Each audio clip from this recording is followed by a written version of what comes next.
Hey guys, मैं हूं रतन और आज फिर हम डिस्कस करेंगे द हिंदू का एक एडिटोरियल। मैं फिर से रिपीट करता हूं कि अगर आप एसएससी, बैंकिंग, रेलवेज या आर्म फोर्सेस की तैयारी कर रहे हैं तो ये आर्टिकल आपके लिए बहुत ही ज़्यादा यूजफुल होने वाला है। मेरे चैनल का नाम है इंग्लिश मेड ईजी बाय रतन। आप इसको सब्सक्राइब कर सकते हैं ताकि आपको डेली बेसिस पर ऐसी वीडियोस मिलती रहे। तो चलिए शुरू करते हैं आज का आर्टिकल। आज के जो आर्टिकल का टाइटल है वो दिया गया है एन अलार्मिंग फॉल। अलार्मिंग मतलब होता है चिंताजनक या चौकन्ना करने वाला। फॉल मतलब कोई चीज़ जब गिर रही हो तो वो चीज़ जब क्या गिर रही है वो देखते हैं, किस चीज़ में गिरावट आ रही है। ठीक है, यहाँ पर फॉल का मतलब है गिरावट। अपोजिशन प्रोटेस्ट यानी जो विपक्षी पार्टियां हैं वो प्रोटेस्ट कर रही हैं। रूलिंग पार्टी स्पाइट, और रूलिंग पार्टी का कटु व्यवहार है। देखिए स्पाइट मतलब क्या होता है, कटु व्यवहार। यहां पर आप स्पाइट की मीनिंग देख सकते हैं। स्पाइट मतलब किसी को दुख या कष्ट पहुंचाने की भावना। एग्जैक्ट मीनिंग होती है दुर्भावना। ठीक है, तो ऑपोजिशन प्रोटेस्ट रूलिंग पार्टी की स्पाइट हैव एग्जेसर्बेटेड। देखिए ये एक इंपॉर्टेंट वर्ड है एग्जेसर्बेटेड, ये आपको एग्जाम्स में मिल जाता है कई बार। ये एग्जेसर्बेटेड, और इसकी मीनिंग आप यहां पर देख सकते हैं। जब किसी काम को और अधिक बिगाड़ दिया जाता है तो उसकी मीनिंग क्या बनती है, एग्जेसर्बेट। ठीक है, मीनिंग आप देख लीजिए यहां पर। इसका सिनोनिम बन जाता है एग्रेवेट। ठीक है, to make something worse, especially disease और अ प्रॉब्लम। ठीक है, बिगाड़ देना। अ फॉल, आगे बढ़ते हैं, आगे पढ़ लेते हैं। अ फॉल इन पार्लियामेंट्री स्टैंडर्ड्स मतलब कि जो हमारी संसदीय स्तर हैं उनमें गिरावट आ गई है। तो अभी क्यों आई है पूरे का मीनिंग देख लेते हैं क्या हो गया। अपोजिशन प्रोटेस्ट, अपोजिशन प्रोटेस्ट कर रहा है, रूलिंग पार्टी की दुर्भावना है अपोजिशन के लिए, और दोनों ने, इन दोनों बातों ने मिलकर जो है हमारी जो पार्लियामेंट्री स्टैंडर्ड यानी कि जो हमारे संसदीय स्तर है उनको उनमें क्या ले आया, गिरावट ले आई। और जो गिरावट ऑलरेडी आ रही है उसको और क्या कर दिया, एग्जर्बेट कर दिया है, मीन्स और ज़्यादा बढ़ा दिया है। आगे बढ़ते हैं तो आपको देखिए यहां पर दो वर्ड मिल गए, एक मिल गया स्पाइट, दूसरा मिल गया एग्जर्बेट। आगे चलते हैं। The refrain that standards of parliamentary functioning have taken a beating in recent years is not without merit. अब देखिए यहाँ एक वर्ड मिला आपको रिफ्रेन। रिफ्रेन मतलब नॉर्मली जो हमारा मतलब होता है वो मतलब होता है कि हम जब किसी काम को करने से बचते हैं तो उसका मतलब है रिफ्रेन। लेकिन यहाँ जो रिफ्रेन जिस अर्थ में यूज हुआ है उसका मतलब होता है जब कोई बात बार बार दोहराई जाती है तो उसको बोलते हैं रिफ्रेन। ठीक है, आप मीनिंग देख सकते हैं। कोरस जिसको बोलते हैं उसको बोलते हैं। ठीक है, देखिए a part of a song which is repeated usually at the end of each verse मतलब कोरस। तो यहाँ पर कहीं बार बार एक ही बात कही जा रही है तो उससे यहाँ पर मतलब रिफ्रेन का लगाया जा रहा है। The refrain that standards of parliamentary democracy functioning have taken a beating. और ये जो बात बार बार दोहराई जा रही है कि हमारी जो पार्लियामेंट्री स्टैंडर्ड है, फंक्शन जो पार्लियामेंट्री स्टैंडर्ड हमारे जैसे संसद काम करता है वो उसमें काफ़ी गिरावट आ गई है। Is not without merit. अब इज़ नॉट विदाउट मेरिट का मतलब है कि उसमें कुछ ना कुछ सत्यता है। ठीक है, आपका आगे बढ़ते हैं। In terms of time spent on deliberating legislation, जितना समय हम खर्च करते थे, डेलिब्रेशन मतलब होता है सोच विचार करना। ठीक है, क्या होता है, सोच विचार करना। लेजिस्लेशन मतलब जो विधायिका की प्रक्रिया है। The conduct of fruitful debates यानी जो हम वाद विवाद करते थे, फ्रूटफुल मतलब जिसका अर्थ निकलता था, जिससे फायदा मिलता था। Both in tone and tenor, तो उसकी जो भाषा होती थी, टोन होता था, जो टेनर जो कहने का तरीका होता था, and in quality of discussion, और जो डिस्कशन का की गुणवत्ता का स्तर होता था। The Reliance and participation of expert opinion through the agency of standing and parliamentary committees. ठीक है ना। अब इसमें और क्या, हम और किस चीज़ का सहारा लेते थे, हम द रिलायंस किस पे निर्भर रहते थे, किस पर भरोसा करते थे, participation of expert opinion. Expert opinion कैसे लेते थे, through agency of standing and parliamentary committees. आप सभी को पता है कि स्टैंडिंग कमिटीज होती है, पार्लियामेंट्री कमिटीज होती हैं। जब कोई लेजिस्लेशन बन रहा होता है तो उनको रिफर किया जाता है, तो उसके थ्रू हम उनकी सहायता लेते थे, उन पर निर्भरता करते थे। बिसाइड्स अदर फैक्टर्स, इन सब फैक्टर्स के अलावा parliamentary sessions have been found to be wanting. ठीक है ना, तो ये जो सारे प्रोसेस होते थे पार्लियामेंट्री सेशंस में, ये सबकी क्या दिख रही है, कमी दिख रही है। समझ गए। ना तो फ्रूटफुल डिबेट्स हो रही है, ना टोन एंड टेनर सही है, क्वालिटी ऑफ डिस्कशन भी नहीं सही है, और जो रिलायंस यानी कि जो भरोसा हम दिखाते थे ये स्टैंडिंग कमिटीज़ पे वो भी अब कम हो रहा है। तो ये इससे जो है ये सब फैक्टर्स हैं जिससे हमारा डिस्कशन का जो लेवल है पार्लियामेंट में वो कम हो रहा है। आगे बढ़ते हैं। मच ऑफ दिस डिटीरियोरेशन, एक और वर्ड मिल गया डिटीरियोरेशन। जब किसी चीज की क्वालिटी में गिरावट आती है ना तो उसको हम क्या बोलते हैं, डिटीरियोरेशन। ठीक है, तो एक नया वर्ड मिल गया deterioration. Much of this deterioration is a consequence of representatives of political parties utilizing parliament more to showcase political spectacle than to use it as a forum for serious legislative functioning। अब देखिए इसमें कितने word मिल गए आपको, इसमें मिल गए, एक तो मिलेगा आपको शोकेस, शोकेस तो नॉर्मल है, दिखाना, इसका मतलब कोई चीज प्रदर्शित करना। पॉलिटिकल स्पेक्टेकल, यहाँ पर एक वर्ड मिला स्पेक्टेकल। स्पेक्टेकल मतलब होता है किसी चीज की प्रभावशीलता। ठीक है ना, आप मीनिंग देख लीजिए स्पेक्टेकल की, यहाँ पे ये रही स्पेक्टेकल की मीनिंग, ये रहा स्पेक्टेकल मतलब प्रभावशाली या विक्षोभकारी नजारा। ठीक है, और कौन सा वर्ड मिला,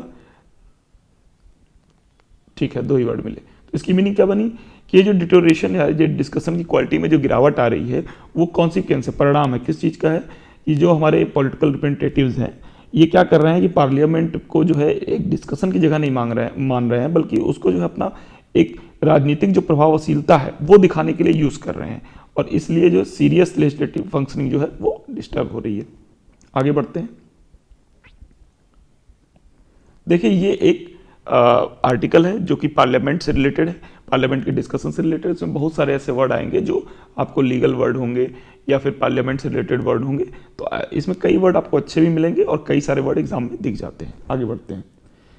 this practice was given primacy, primacy मतलब इसको इंपॉर्टेंस दी गई, महत्ता दी गई।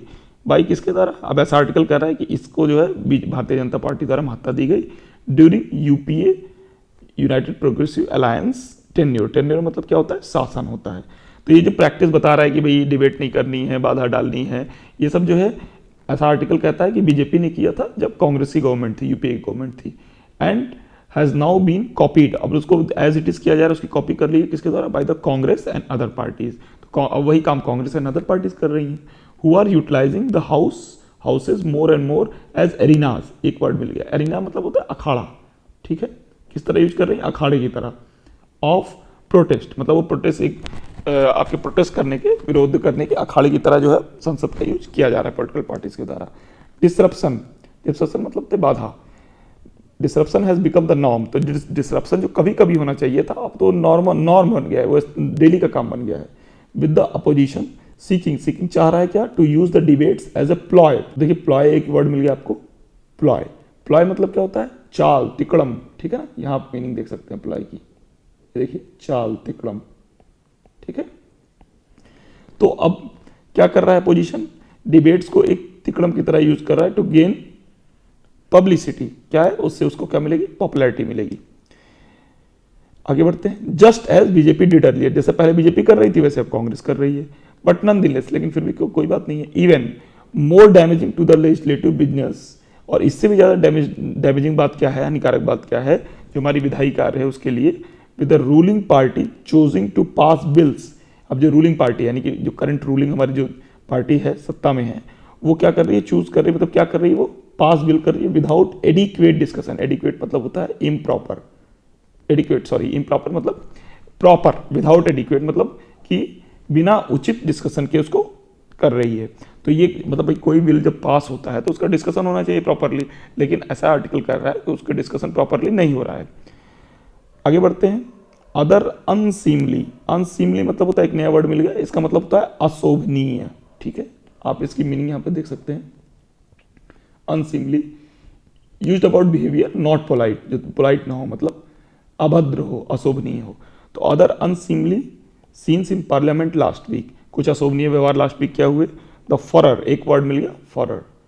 फरर मतलब क्या होता है, हंगामा। क्या होता है, हंगामा। द फर्स्ट बात पे हंगामा हो गया। Over a stray usage of term by Congress leader Adhir Ranjan Chowdhury, उन्होंने कुछ एक शब्द ऐसे ही यूज़ कर दिया अधीर रंजन चौधरी ने, ही हैज़ अपोलोजाइज, इसके लिए उन्होंने माफ़ी मांग ली है और उसके ऊपर संसद में हंगामा हो गया। तो राष्ट्रपति को लेकर कुछ वर्ड इन्होंने यूज किया था, उसी के ऊपर हंगामा हो गया था। खैर, and then the heckling, heckling मतलब एक नया वर्ड मिल गया आपको, हैकलिंग। हैकलिंग मतलब क्या होता है, जब कोई बोल रहा हो तो उसके बीच में आप शोर शराबा मचाएं, चिल्लाएं और उसको बोलने ना दें, तो उसका मतलब होता है हैकलिंग। ठीक, एक नया वर्ड मिल गया आपको, हैकलिंग। हैकलिंग की मीनिंग देख लीजिए अब यहाँ पर, heckle to interrupt a speaker at a public meeting with difficult questions और रूड बिहेवियर। ठीक है, तो मतलब आप किसी को जब हल्ला मचाएं उसको बोलने ना दें। Heckling of Congress president Sonia Gandhi, मतलब वो बोल रही थी तो लोगों ने खूब शोर शराबा मचाया। Have also exemplified the drastic fall, drastic मतलब बहुत तेज, फॉल मतलब गिरावट इन स्टैंडर्ड्स। तो ये सब दिखा रहा है कि कैसे मतलब हमारे जो पार्लियामेंट्री स्टैंडर्ड्स थे उसमें कितनी गिरावट आती जा रही है। आगे बढ़ते हैं। The officials in charge of maintaining decorum, और वो जो ऑफिशियल जो वहाँ पर इंचार्ज में है कि जिनको डेकोरम वगैरह मेंटेन कराना है, एंड ऑर्डर, डेकोरम और ऑर्डर मेंटेन कराना है। मीनवाइल, इसी बीच उन्होंने have chosen to take punitive action, मतलब उन्होंने क्या चूज किया है कि भाई हम जो है सबको सजा देंगे, सजा जो है क्या डेकोरम मेंटेन कराने के लिए, ऑर्डर मेंटेन कराने के लिए हम सजा देंगे। और कैसे दे रहे हैं, इन सस्पेंडिंग 27 एमपी, 27 एमपी को सस्पेंड कर दिया है। Many for the entire monsoon session just for displaying play cards, और उनमें से कई ऐसे हैं जिनको पूरे के पूरे एंटायर मतलब पूरे मानसून सेशन के लिए जो उनको सस्पेंड कर दिया गया है क्योंकि उन्होंने कुछ प्ले कार्ड्स दिखाए थे। गिविंग एन इम्प्रेशन, और ये इससे किस बात का इंप्रेशन मिलता है, that they would brook no protest from the opposition, कि वो अपोजिशन से किसी भी प्रकार का विरोध जो है वो सहन नहीं कर सकते हैं। एंड इन टर्न, और बदले में, फर्दरिंग और बढ़ा रहे हैं, क्या बढ़ा रहे हैं, इन टर्न का मतलब होता है बदले में, और फर्दरिंग मतलब बढ़ा रहे हैं। इट्स हॉस्टिलिटी, हॉस्टिलिटी मतलब क्या होती है, शत्रुता, दुश्मनी, टुवर्ड्स द रूलिंग पार्टी, यानी जो रूलिंग पार्टी जो सत्ता में है उसके खिलाफ जो है अपनी सत्ता को बढ़ा रहे हैं। दिस हैज बीन एग्जर्सर्बेटेड, देखिए अभी ये दोबारा वर्ड आ गया एग्जर्सर्बेटेड, हमने ऊपर भी देखा था किसी चीज को किसी चीज की स्थिति को और खराब कर देना, और एग्रेवेट पढ़ा था ना ऊपर, तो दिस हैज बीन एग्जर्सर्बेटेड यानी इसने इस स्थिति को खराब कर दिया है। बाय द रूलिंग पार्टीज स्टेंस, अब स्टेंस मतलब क्या होता है, जो उसका दृष्टिकोण है। देखिए अब स्टेंस की मीनिंग आप देख सकते हैं यहाँ पर, ये रही। ठीक है, किसी चीज पर आपका क्या सोचना है, क्या व्यू पॉइंट है, दृष्टिकोण है। तो ये जो है, ये जो तथ्य है, ये इस बात से और बिगड़ गया है कि रूलिंग पार्टी का स्टेंस क्या है, ऑन अपोजिशन। अपोजिशन मतलब कि विपक्ष पर क्या है, request for a debate on key issues such as price rise. अब विपक्ष क्या चाहता है, प्राइस राइज, कई मुद्दों पर डिस्कशन चाहता है, भाई प्राइस राइज पे डिबेट कीजिए, लेकिन सत्ता पक्ष करवाना नहीं चाहता है, और इससे जो है चीज़ें और एग्जर्सर्बेट हो गई हैं, मतलब कि और भी क्या हो गई हैं, बिगड़ गई हैं, एग्जर्सर्बेट हो गई हैं, बिगड़ गई हैं। तो दो वर्ड मिला आपको, स्टेंस मतलब आपका क्या स्टैंड है, क्या दृष्टिकोण है, एग्जर्सर्बेट मतलब किसी चीज़ को और बदतर बना देना। ठीक, आगे बढ़ते हैं। तो क्या कहता है, data from the Lok Sabha and Rajya Sabha secretariats so data क्या दिखाता है, that suspensions of MPs went up 3 times during the BJP tenure. Tenure मतलब एक वर्ड मिल गया, टेन्योर मतलब होता है शासनकाल में। तो डेटा क्या दिखाता है राज्यसभा और लोकसभा के सेक्रेटेरिएट से कि बीजेपी के शासन के दौरान एमपीज का जो सस्पेंशन है वो 3 टाइम्स, 3 गुना हो गया। ठीक है ना, in compare to previous 8 years, तो पिछले 8 सालों से कंपेयर करें तो बीजेपी के शासन के दौरान जो है एमपीज का सस्पेंशन 3 गुना बढ़ गया है। क्लियरली, बहुत साफ साफ ये बात बिल्कुल साफ है। An attempt must be made by parliamentarians to tamp down, tamp down मतलब होता है किसी चीज को कम करना। ठीक है ना, तो एक नया वर्ड मिला आपको, टैंप डाउन। तो क्लियरली एन अटेम्प्ट, एक प्रयास होना चाहिए सारे पार्लियामेंटेरियंस के द्वारा कि जो टैंप डाउन, कम करना किस चीज को, दिस हॉस्टिलिटी, ये जो शत्रुता चल रही है उसको क्या किया जाए, कम किया जाए। विद द ऑनस, अब एक नया वर्ड मिला आपको, ऑनस। ऑनस मतलब होता है रिस्पॉन्सिबिलिटी, क्या होता है, रिस्पॉन्सिबिलिटी। ठीक, ons on doing so being more on the ruling party, और ये जो शत्रुता कम करने का प्रयास है किसके, इसकी जिम्मेदारी सबसे ज्यादा किस पर है, रूलिंग पार्टी, यानी जिस पार्टी सत्ता में है, और इसके रिप्रेजेंटेटिव्स के ऊपर है। ठीक है, आगे बढ़ते हैं। रिवोकेशन, रिवोकेशन मतलब किसी चीज को खत्म करना है। रिवोक मतलब होता है कोई चीज को खत्म करना, और रिवोकेशन मतलब अब नाउन बन गया, रिवोक वर्ब है। तो रिवोकेशन ऑफ सस्पेंशन यानी कि जो सस्पेंशन है उसको रद्द किया जाए, एंड डायलॉग और बातचीत की जाए, will go a long way in bending relations. Bending relation मतलब संबंधों को सुधारने में बातचीत, और ये जो सस्पेंशन का रिवोकेशन है ये काफी मदद कर सकता है। ठीक है, गो ए लॉन्ग वे मतलब काफी दूर तक हेल्प कर सकता है। As the farmers protest that raged on for more than a year solved, जैसा कि आपने देखा था फार्मर्स के प्रोटेस्ट दैट रेज्ड ऑन, जो जलता रहा। ठीक है ना, कब तक, 1 साल से अधिक। उसने क्या दिखाया, the lack of adequate parliamentary process. Adequate अभी हमने ऊपर देखा था कि उचित पार्लियामेंट्री प्रोसेस के अभाव में in deliberating legislation of consequences can result in social conflict and a democratic deficit in outcome। तो अगर आप एडिक्वेट पार्लियामेंट्री प्रोसेस अप्लाई नहीं करते हैं, डेलिब्रेट नहीं करते हैं उसको, तो उसका परिणाम क्या होगा? Can result in social conflict, सामाजिक कॉन्फ्लिक्ट के होता है। उसका परिणाम क्या होगा? सोशल कॉन्फ्लिक्ट हो जाएगा, ठीक है ना, सामाजिक कलह के रूप में सामने आएगा। और डेमोक्रेटिक डिफिसिट, और हमारी जो लोकतंत्रीय प्रणाली में लोगों का विश्वास है उसमें कमी आएगी, और यही परिणाम निकलेगा इसका, ऐसा न्यूज़पेपर कहता है। देयर आर एनफ टूल्स, बहुत सारे टूल्स हैं, मैकेनिज्म्स हैं, स्ट्रक्चर्स हैं, और प्रेसिडेंट्स मतलब उदाहरण है। प्रेसिडेंट एक नया वर्ड मिल गया, क्या मतलब होता है? उदाहरण, जैसे काम पहले हो चुके हैं। In India's parliamentary history, India की पार्लियामेंट्री हिस्ट्री में, that can be relied upon, जिसका सहारा लिया जा सकता है। रिलाइड अपॉन मतलब होता है किसी चीज का सहारा लेना, ठीक है। By the current set of legislators to bring back useful deliberation, तो जो वर्तमान में जो सत्ता में लोग हैं उनके द्वारा इतने सारे जो टूल्स हैं, मैकेनिज्म है, स्ट्रक्चर है, इनका सहारा लिया जा सकता है जिससे कि डेलिब्रेशन हमारा यूजफुल हो। पार्लियामेंटेरियंस मस्ट रियलाइज, उनको जरूरी है, इनको ये स्वीकार करना पड़ेगा, that bedrock of a functioning democracy, की एक कार्यरत कार्यशील डेमोक्रेसी का जो सुदृढ़ आधार होता है वो क्या होता है? बेडरॉक मतलब होता है सुदृढ़ आधार। क्या होता है? एक फ्लरिशिंग यानी फलता फूलता लेजिस्लेचर, यानी फलता फूलता आपका लेजिस्लेचर जो होता है वही एक बेडरॉक होता है फंक्शनिंग डेमोक्रेसी का। तो guys, this is enough for today, thank you so much.